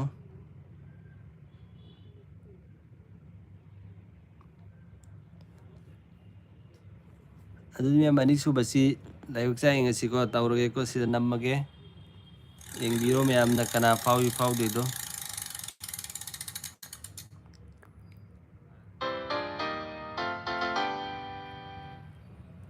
ꯇꯣꯝꯕ ꯕ꯭ꯔꯣ ꯐꯥꯎꯈ꯭ꯔꯦ ꯇꯣꯝꯕꯅ ꯁꯤ ꯐ꯭ꯔꯣꯗꯅꯦ ꯍꯥꯏꯒꯨꯝ ꯇꯧꯈꯤꯕꯅꯤ ꯐꯦꯛꯅꯤ ꯁꯤ ꯇ꯭ꯔꯨ ꯅꯠꯇꯦ ꯍꯥꯏꯈꯤꯕꯅꯤ ꯑꯗꯣ ꯐꯪꯉꯤ ꯐꯪꯗꯦ ꯑꯗꯣ ꯌꯦꯡꯖꯔꯣ ꯅꯍꯥꯛꯀꯤ ꯅꯝꯕꯔꯗꯣ ꯑꯩꯉꯣꯟꯗ ꯀꯃꯦꯟ ꯁꯤꯗ ꯑꯣꯏꯒꯦꯔꯥ ꯊꯥꯕꯤꯔꯛꯑꯣ ꯇꯣꯝꯕ ꯕ꯭ꯔꯣ ꯌꯥꯎꯏ ꯌꯥꯎꯗꯦꯗꯣ ꯑꯍꯥꯟꯕꯗ ꯍꯥꯏꯕꯤꯌꯣ ꯑꯗꯨ ꯌꯥꯎꯗꯕ ꯇꯥꯔꯒꯗꯤ ꯑꯇꯣꯞꯄ ꯃꯃꯤꯡ ꯌꯦꯡ ꯇꯥꯃꯤ ꯑꯃꯨꯛ ꯇꯣꯝꯕ ꯕ꯭ꯔꯣ ꯌꯥꯎꯏ ꯌꯥꯎꯗꯦꯁꯦ ꯍꯥꯏꯕꯤꯔꯛꯑꯣ ꯌꯥꯎꯗ꯭ꯔ ꯃꯥꯜꯂꯦ ꯌꯥꯎꯗꯕ ꯇꯥꯔꯒꯗꯤ ꯑꯩ ꯃꯍꯥꯛꯀꯤ ꯃꯃꯤꯡ ꯁꯤ ꯂꯧꯊꯣꯛꯑꯒ ꯑꯇꯣꯞꯄ ꯍꯜꯂꯒ ꯏꯁꯄꯤꯟ ꯑꯃ ꯇꯧꯕ ꯇꯥꯕ ꯑꯗꯨꯒ ꯁꯤꯗ ꯂꯦꯝꯍꯧꯔꯤꯕ ꯁꯤꯗꯒꯤ ꯑꯃꯨꯛ ꯗꯥꯎ ꯌꯦꯡꯖꯁꯅꯨ ꯌꯥꯎꯔꯤ ꯊꯣꯛꯎ ꯃꯥꯜꯂꯤ ꯕ꯭ꯔꯣ ꯁꯤ ꯌꯥꯎꯔꯤ ꯃꯥꯅꯣ ꯕ꯭ꯔꯣ ꯌꯥꯎꯔꯤ ꯑꯗꯨ ꯕ꯭ꯔꯣꯒꯤ ꯏꯟꯁꯇꯥꯗ ꯑꯩꯉꯣꯟꯗ ꯍꯧꯖꯤꯛ ꯁꯤꯗ ꯃꯦꯁꯦꯖ ꯊꯥꯔꯛꯑꯝꯃꯦꯀꯣ ꯃꯤꯑꯣꯏ ꯑꯃꯗꯤ ꯃꯥꯒꯤ ꯑꯍꯥꯟꯕ ꯐꯥꯎꯈꯤꯕꯗꯣ ꯁꯨꯃꯥꯏꯅ ꯅꯍꯥꯛꯁꯨ ꯊꯥꯔꯛꯄ ꯌꯥꯔꯒꯗꯤ ꯑꯗꯨꯝ ꯏꯟꯁꯇꯥꯗ ꯑꯣꯏꯒꯦꯔꯥ ꯅꯠꯇ꯭ꯔꯒ ꯁꯤꯗ ꯀꯃꯦꯟꯗ ꯑꯗꯨꯝ ꯅꯝꯕꯔꯗꯣ ꯍꯥꯏꯕꯤꯔꯛꯑꯣ ꯑꯩ ꯑꯗꯨꯝ ꯀꯥꯞꯆꯔꯛꯑꯒꯦ ꯑꯗꯨ ꯃꯌꯥꯝ ꯉꯁꯤꯒꯤꯗꯤ ꯃꯤꯑꯣꯏ ꯑꯅꯤꯈꯛꯇ ꯌꯦꯡꯉꯁꯦꯕꯀꯣ ꯂꯦꯝꯍꯧꯔꯤꯕꯁꯤꯅ ꯍꯌꯦꯡ ꯌꯦꯡꯉꯁꯤ ꯃꯤ ꯌꯥꯝꯃꯀꯥꯟꯗ ꯅꯠꯇ꯭ꯔꯒꯅ ꯑꯃ ꯇꯧꯈꯤꯁꯦ ꯍꯥꯏꯕ꯭ꯔꯥ ꯃꯌꯥꯝꯅ ꯀꯃꯦꯟ ꯇꯧꯕꯤꯔꯣ ꯁꯤꯗ ꯂꯦꯝꯍꯧꯔꯤꯕ ꯏꯆꯤꯟ ꯏꯅꯥꯎꯁꯤꯡꯁꯤꯅ ꯑꯃꯒ ꯑꯣꯠꯈꯤꯁꯦ ꯍꯥꯏꯕ꯭ꯔꯥ ꯑꯣꯠꯂꯔꯣꯏꯁꯦ ꯍꯥꯏꯕ꯭ꯔꯥ ꯑꯗꯨ ꯑꯣꯏꯔꯒꯗꯤ ꯑꯍꯨꯝ ꯁꯨꯍꯟꯈꯤꯁꯦ ꯍꯥꯏꯕ꯭ꯔꯥ ꯃꯌꯥꯝꯅ ꯍꯥꯏꯕꯤꯔꯛꯑꯣ ꯃꯌꯥꯝꯒꯤ ꯀꯃꯦꯟꯅ ꯑꯗꯨꯝ ꯈꯪꯒꯅꯤ ꯀꯌꯥꯝ ꯇꯧꯈꯤꯁꯦ ꯍꯥꯏꯔꯒꯅ ꯑꯍꯨꯝ ꯁꯨꯕ ꯂꯥꯁ ꯑꯃ ꯇꯧꯔꯝꯈꯤꯁꯦ ꯑꯗꯨꯒ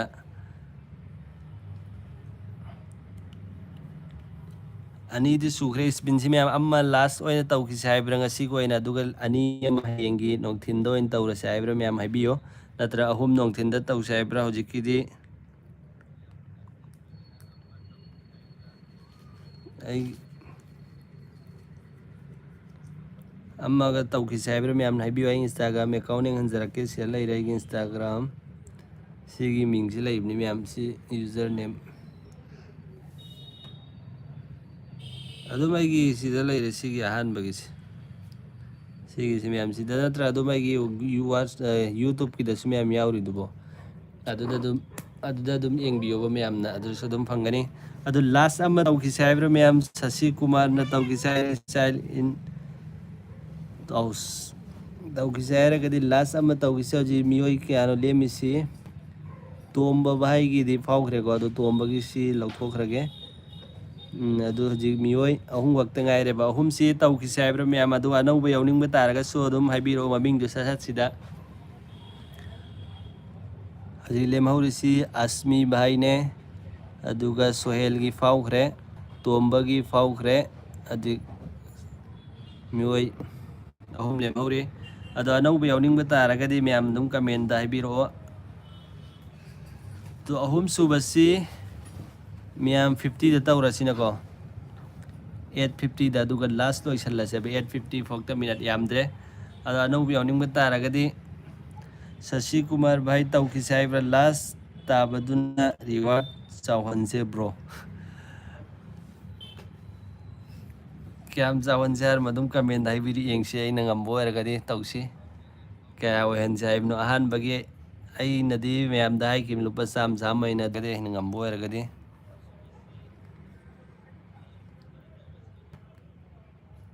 ꯍꯥꯏꯕꯤꯔꯛꯑꯣ ꯀꯃꯦꯟꯗ ꯑꯗꯨꯒ ꯑꯗꯨꯝ ꯇꯧꯁꯤ ꯃꯌꯥꯝ ꯀꯌꯥ ꯇꯧꯁꯤ ꯍꯥꯏꯕꯅꯣ ꯆꯥꯝꯃꯁꯤꯗ ꯂꯨꯄꯥ ꯈꯔ ꯍꯥꯞꯀꯠꯁꯦ ꯍꯥꯏꯕ꯭ꯔꯥ ꯀꯌꯥꯅꯣ ꯑꯗꯨꯝ ꯀꯃꯦꯟ ꯇꯧꯕꯤꯔꯛꯑꯣ ꯃꯌꯥꯝ ꯌꯦꯡꯁꯤ ꯑꯗꯨꯒ ꯑꯗꯣ ꯑꯅꯧꯕ ꯌꯥꯎꯅꯤꯡꯕ ꯏꯆꯤꯜ ꯏꯅꯥꯎꯁꯤꯡꯅ ꯃꯃꯤꯡꯗꯨ ꯁꯠ ꯏꯕꯤꯔꯛꯑꯣ ꯂꯛꯀꯤ ꯗ꯭ꯔꯣꯗ ꯌꯥꯎꯅꯤꯡꯕ ꯇꯥꯔꯒꯗꯤ ꯃꯤꯑꯣꯏ ꯑꯅꯤ ꯑꯃꯗꯤ ꯐꯥꯎꯖꯈ꯭ꯔꯦ ꯐꯥꯎꯗ꯭ꯔꯤꯕꯁꯤꯡꯁꯤꯒꯤꯗꯃꯛꯇ ꯑꯩ ꯂꯥꯁ ꯑꯣꯏꯅ ꯃꯣꯠꯂꯝꯒꯦ ꯑꯗꯨꯒ ꯍꯌꯦꯡꯒꯤꯗꯃꯛꯇ ꯑꯅꯤ ꯈꯥꯛꯑꯒꯦ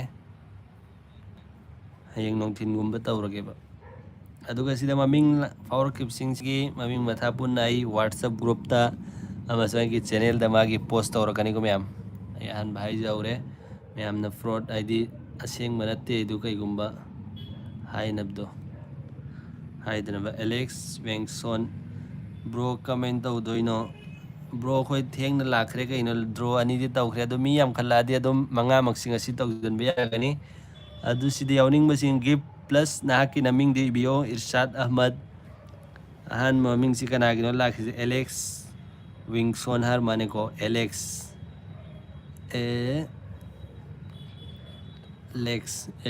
ꯏꯔꯦ ꯑꯗꯨꯒ ꯇꯔꯦꯠ ꯁꯨꯕꯁꯤꯅ ꯏꯔꯁꯥꯗ ꯕ꯭ꯔꯣꯒꯤ ꯃꯃꯤꯡ ꯌꯥꯎꯕꯤꯔꯤꯕ ꯏꯆꯤꯟ ꯏꯅꯥꯎꯁꯤꯡꯅ ꯂꯥꯏꯐꯁꯤ ꯂꯣꯏꯐꯥꯎꯇ ꯌꯦꯡꯕꯤꯌꯨ ꯃꯃꯤꯡ ꯑꯃꯨꯛ ꯆꯟꯗ꯭ꯔꯗꯤ ꯁꯤꯗ ꯊꯣꯛꯈꯤꯕ ꯇꯥꯔꯒꯗꯤ ꯑꯃꯨꯛ ꯅꯨꯡꯉꯥꯏꯇꯦ ꯑꯗꯨꯅ ꯅꯈꯣꯏꯁꯨ ꯃꯃꯤꯡ ꯚꯤꯗꯤꯑꯣꯁꯤ ꯂꯣꯏꯐꯥꯎ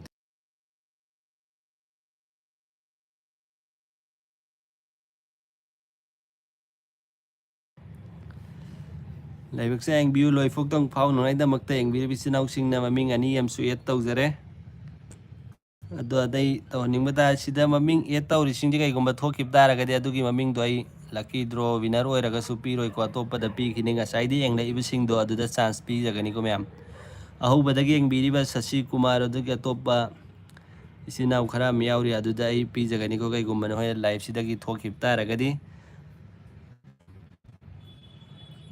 ꯑꯅꯧꯕ ꯌꯥꯎꯔꯛꯄ ꯏꯆꯤꯟ ꯏꯅꯥꯎꯁꯤꯡ ꯐꯥꯎꯕ ꯇꯥꯔꯒꯁꯨ ꯃꯃꯤꯡ ꯌꯥꯎꯍꯧꯗꯕ ꯇꯥꯔꯒꯗꯤ ꯍꯥꯏꯗꯤ ꯂꯥꯏꯐꯁꯤꯗ ꯌꯥꯎꯔꯝꯗꯕ ꯇꯥꯔꯒꯗꯤ ꯑꯗꯨꯒꯤ ꯃꯍꯨꯠꯇꯨ ꯁꯁꯤ ꯀꯨꯃꯥꯔ ꯅꯠꯇ꯭ꯔ ꯑꯇꯩ ꯌꯥꯎꯔꯤꯕ ꯐꯥꯎꯁꯤꯡꯗ ꯑꯩ ꯄꯤꯖꯒꯅꯤ ꯁꯤꯗ ꯍꯥꯏꯖꯔꯤ ꯉꯁꯥꯏꯗꯤ ꯍꯧꯕꯗꯒꯤ ꯌꯦꯡꯂꯛꯏꯃꯤ ꯕ꯭ꯔꯣ ꯈꯣꯏꯁꯤ ꯑꯗꯨꯒꯤꯗꯃꯛꯇ ꯑꯗꯣ ꯑꯍꯨꯝ ꯁꯨꯕꯁꯤ 9:50ꯗ ꯍꯥꯏꯈꯤꯕꯅꯤꯀோ ꯌꯥꯝꯗ꯭ꯔꯦ ꯃꯤꯅꯠ ꯈꯔ ꯈꯛꯇ ꯉꯥꯏꯔꯦ ꯃꯤꯅꯠ 4ꯇ ꯉꯥꯏꯔꯦ ꯁꯤꯐꯥꯎꯗ ꯌꯥꯎꯅꯤꯡꯕ ꯏꯆꯤꯟ ꯏꯅꯥꯎꯁꯤꯡ ꯃꯃꯤꯡꯗꯨ ꯁꯠ ꯍꯥꯏꯕꯤꯔꯛꯑꯣ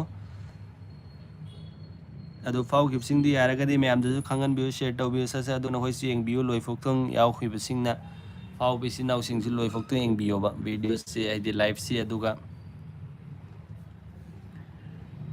ꯁꯤꯒꯤ ꯚꯤꯗꯤꯑꯣꯁꯤꯗ ꯑꯩꯅ ꯀꯩꯒꯨꯝꯕ ꯈꯔ ꯑꯃꯁꯨ ꯇ꯭ꯔꯤꯛ ꯑꯦꯟ ꯇꯤꯞꯁ ꯈꯔ ꯑꯃꯁꯨ ꯁꯦꯌꯔ ꯇꯧꯖꯈꯤꯕꯅꯤ ꯃꯌꯥꯝꯅ ꯑꯗꯨ ꯌꯦꯡꯗ꯭ꯔꯤꯕ ꯑꯣꯏꯔꯒꯗꯤ ꯑꯗꯨꯁꯨꯒꯤ Oh, Celeste. ꯑꯗꯨꯝ ꯂꯥꯏꯟꯗ ꯂꯩꯕꯤꯌꯣ ꯕ꯭ꯔꯣ, ꯑꯗꯨꯒ ꯑꯩ ꯁꯤꯗ ꯂꯣꯏꯕꯒ ꯑꯗꯨꯝ ꯑꯩ ꯀꯥꯞꯆꯔꯛꯀꯦ.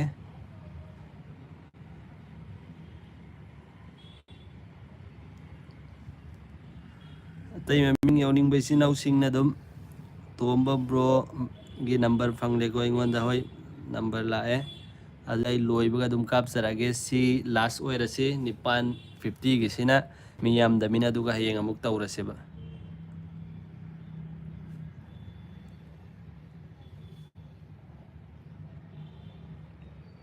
ꯂꯥꯏꯛꯁꯨ ꯇꯧꯕꯤꯔꯛꯑꯣ, ꯀꯃꯦꯟꯁꯨ ꯑꯃꯇꯪ ꯇꯧꯕꯤꯔꯛꯑꯣ. ꯃꯌꯥꯝꯅ ꯌꯥꯎꯕꯤꯔꯤꯕ ꯏꯆꯤꯟ ꯏꯅꯥꯎꯁꯤꯡꯅ ꯂꯥꯏꯚꯁꯤꯗ ꯌꯥꯎꯕꯤꯌꯨꯀꯣ ꯃꯌꯥꯝ. ꯁ꯭ꯄꯤꯟ ꯇꯧꯈ꯭ꯔ ꯃꯇꯨꯡꯗ ꯐꯥꯎꯔꯛꯄ ꯇꯥꯔꯒꯗꯤ ꯁꯤꯗ ꯃꯃꯤꯡ ꯁ꯭ꯄꯤꯟꯁꯤꯗ ꯌꯥꯎꯔꯤꯁꯤꯡꯁꯤ ꯀꯩꯒꯨꯝꯕ ꯌꯥꯎꯍꯧꯗꯕ ꯇꯥꯔꯒꯗꯤ ꯐꯥꯎꯔꯒꯁꯨ ꯑꯩ ꯄꯤꯖꯔꯣꯏ, ꯃꯈꯣꯏꯗ ꯑꯇꯣꯞꯄ ꯌꯥꯎꯔꯤꯁꯤꯡꯁꯨ ꯑꯩ ꯄꯤꯒꯅꯤ.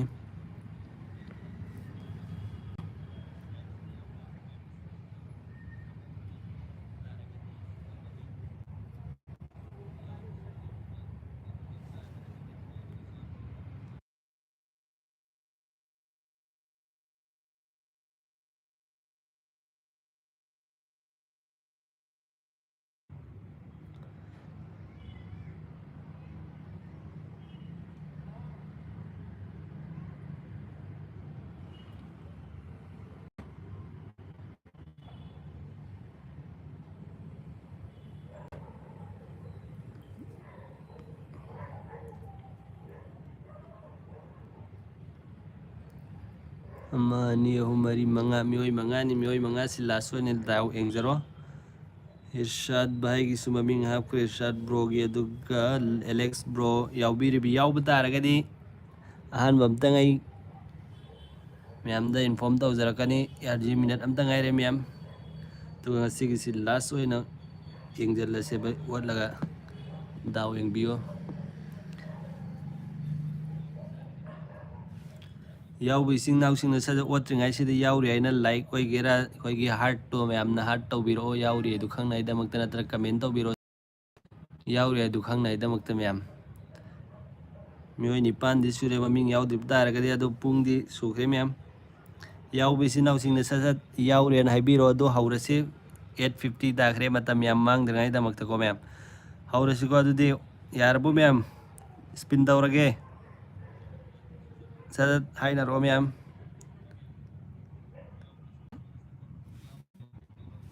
ꯇꯧꯔꯒꯦ ꯃꯌꯥꯝ. ꯌꯥꯔꯦꯀꯣ ꯑꯗꯨꯗꯤ ꯇꯧꯔꯒꯦ. ꯌꯦꯡꯕꯤꯔꯣ ꯗꯥꯎ.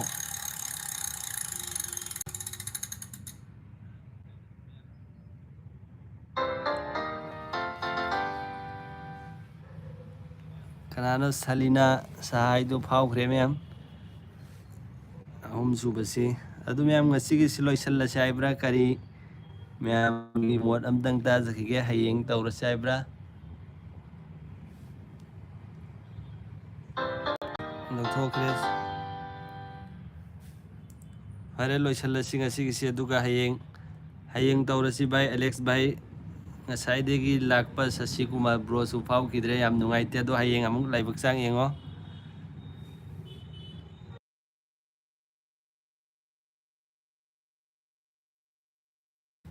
ꯑꯗꯨꯗꯤ 5 ꯑꯃ ꯍꯦꯛ ꯇꯧꯊꯣꯛꯑꯁꯤ ꯃꯌꯥꯝ.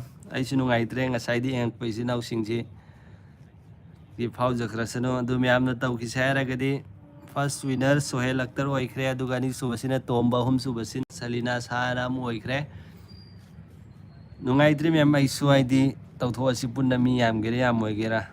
ꯂꯦꯝꯍꯧꯔꯤꯕꯁꯤꯡꯁꯤ ꯇꯧꯔꯁꯤ ꯃꯌꯥꯝ. ꯑꯗꯨꯒꯤꯗꯃꯛꯇ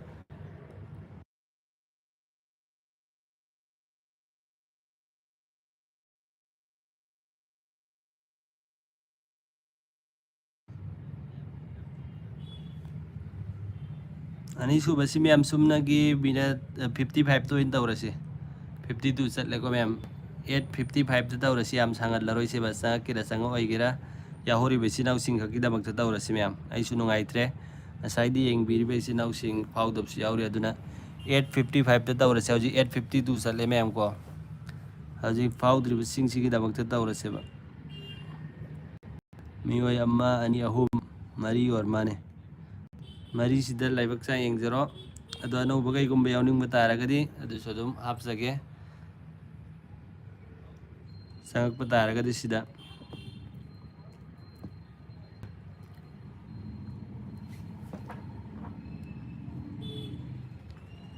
minute yamdre sumnatang me ahum tang ngaire mem ahum si war suwana ngaibiyo masaidi su ngaire imina isin naw mem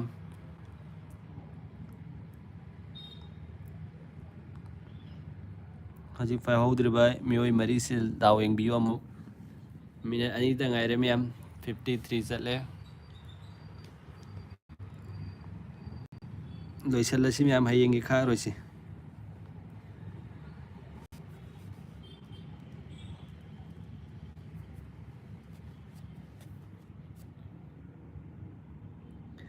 ngambasing upload tawjarakani adum whatsapp ta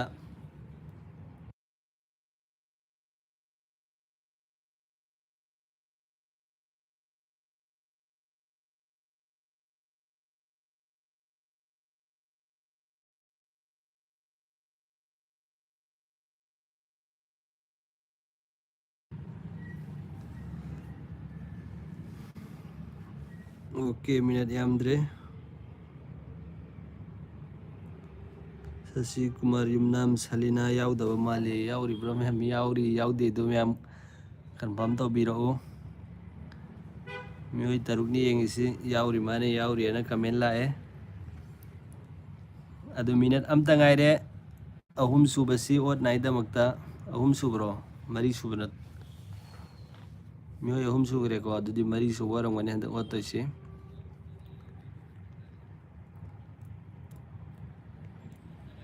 handak si Kumar Yumnam fau boy zero ai mai kai dagi hawbadagi yaur imina nangaite daw eng zero minute amta ngaire hawdur mamangta confirm tawbiyo yauri yaude haibdo 55 tabaga ai haizarake adu meyamna dum confirm tawbiro comment da yauri yaude haibdo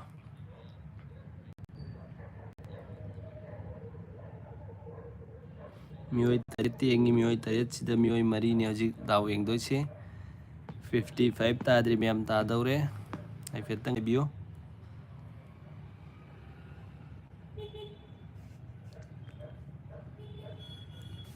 meyam 55 tare yauba isinaw singna sasat comment tawbiro ai yauri ana aduga yare ready leire spin tawrona adu meyam na haibiro 55 tabara tare tabdi meyamna sa comment tawbiro yauri yaude adu otra matung spin tawra matung mak fawdo khraga yauram da taraga di nungaite sasa haibiro adu tawrage ko meyam yare ko okay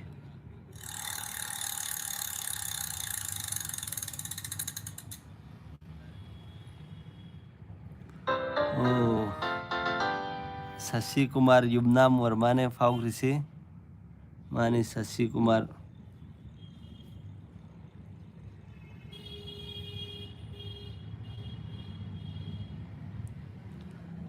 adu remove tawjarage aduga amma si sumna tangi ngai kise haibra bo ngai ro se haibra meyamna sa comment tawbiyo minute manga ngairaga minute mari tang ngai kise haibra minute yamdre yambobdi lemhauriba mioi ahum sida sumna tangi minute mari tang ngai sigo meyam waro biroi mapando ina walasi last kisina aduga loisallasi aduga meyamda soi kapsarage meyam gitu Sasi Kumar Yumnam yauri hoi pro fare bro gi maming lakhre ahan basi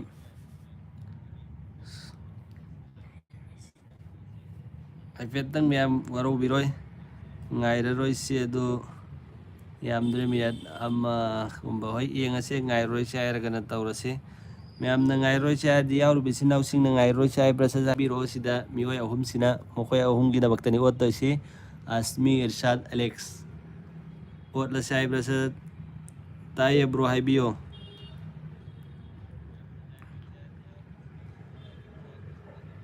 tawrase airdi meyam tawrasi ko last adudi meyam tawrage yarbo meyam tawrage ko last oina ai namme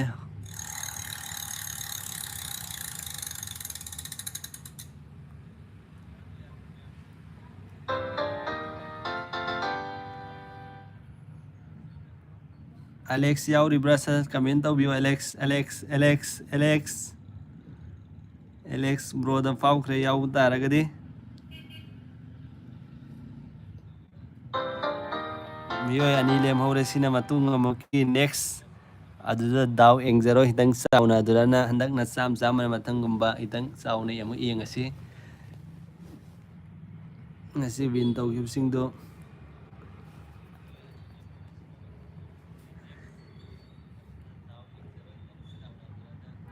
adudi am ngasi gi live si chalus loisallasina ko matung amak daw rong ngasi gi faukibsingdo ai gi maikaidagi kai haini nungai ba pizari miyamna ado hojik payment tawbai taran lai amuk payment tawrasi ahanba ai number do amta yenghige ai tawgadoro phone si live thai mina ko miyam